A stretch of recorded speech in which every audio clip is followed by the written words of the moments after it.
So it is officially tax season, and I know that that can be very overwhelming for a lot of people, but in this video, I'm going to highlight 4 things that I plan to research and potentially deduct on my taxes as a homeowner. So to be clear, I am not a tax professional. I'm not licensed. This is based on my opinion and my opinion only. So please consult with a professional or TurboTax or whoever else you want to consult with. And then also make sure you do your research on standard deductions versus itemized deductions, because I'm going to talk through a lot of them in this video. So let's jump right on into it.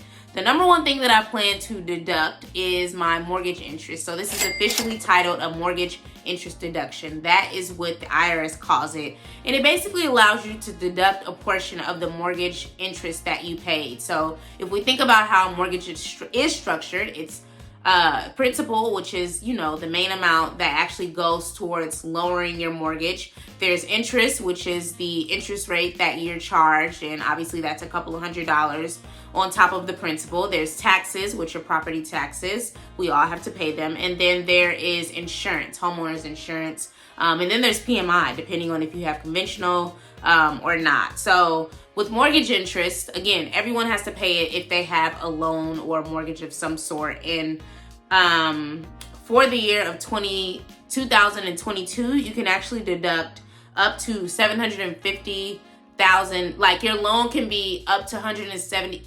How am I explaining this properly? So you can, your loan has to be up to, or your loan can be up to $750,000. So that way, depending on what your mortgage interest is, you can deduct whatever that amount is. And everyone has their own unique interest rate, obviously. And then if you are married, you can deduct up to $375,000. And again, this is your total loan amount. So whatever your interest rate is, it's going to be, a portion of one of those two numbers. I hope that's making sense. Please make sure you research it. But the goal ultimately is to lower the amount of, taxes due to the IRS. Like it should give you a little bit of money back if you deduct some of that mortgage interest that you paid over the course of the year 2022.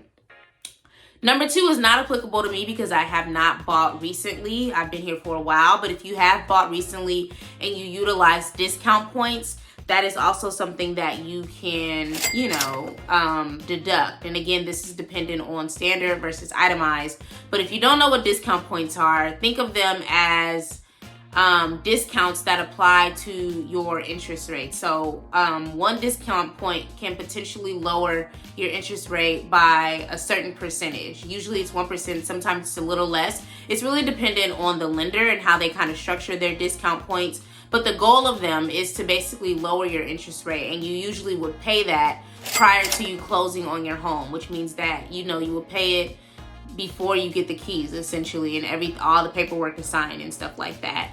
That is also something that you can potentially deduct. If you utilize that for the year of 2022, I would definitely consult with your tax professional to see if that's something you want to utilize as a deduction.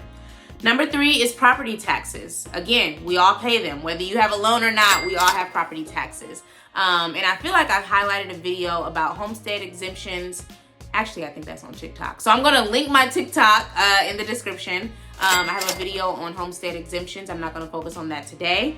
But property taxes can also be deducted depending on how you file, standard versus itemized. So if you are filing, married jointly, you can deduct up to $10,000. And if you are filing as a single or married separately, you can deduct up to $5,000.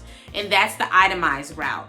If you file standard deduction, you can deduct up to $12,950 as a single filer. If you're married, you can file $25,900. And then if you are head of household, you can deduct $19,400. So that helps. Okay.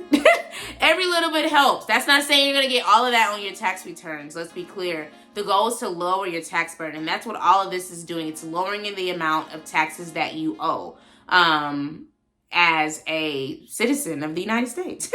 And then the fourth thing that I plan to deduct on my taxes is my home office expenses. So as you watch this video, you understand that this is a business for me. I do a lot of business activities in this room, which was really important to me. I wanted to make sure that I had an office because I knew that I wanted to be able to deduct this when it was time. So this cannot be applied if you just happen to work from home and that's it.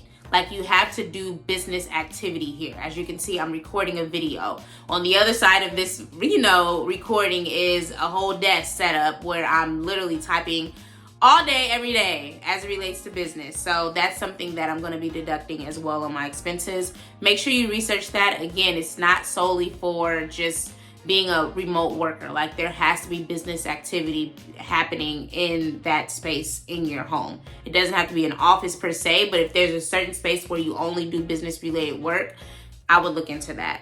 And then the last thing is PMI, which is a form of insurance. It's private mortgage insurance, and this is insurance that lenders require you to pay. So there's homeowners insurance, which insures the home, obviously. That's in your benefit, but PMI, which is private mortgage insurance, is in the benefit of the lender.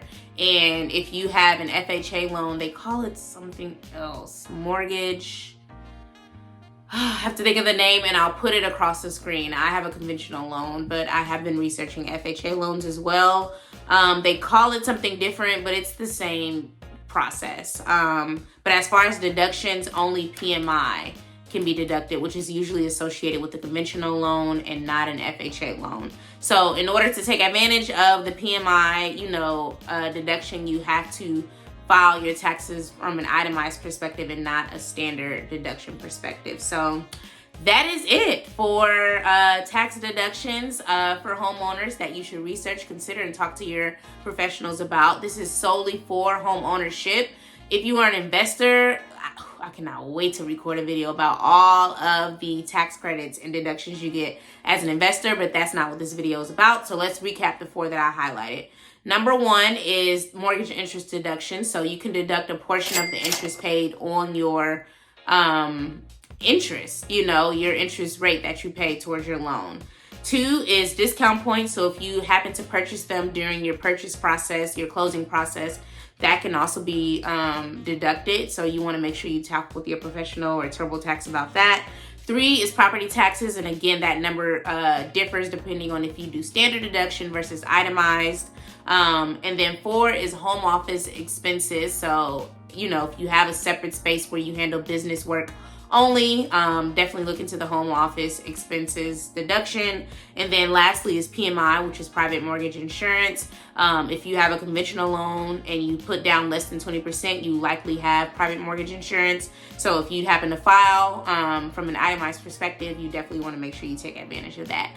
So let me know if you know of any other ones I should highlight, or if there's any others that you're considering as well. Comment below, like, comment, and share, and subscribe. Share with a homeowner, a potential homeowner, and let's get this money, okay? Because they're taking too much of it anyway, and inflation is through the roof. So thank you for watching, and I will see you guys on the next video.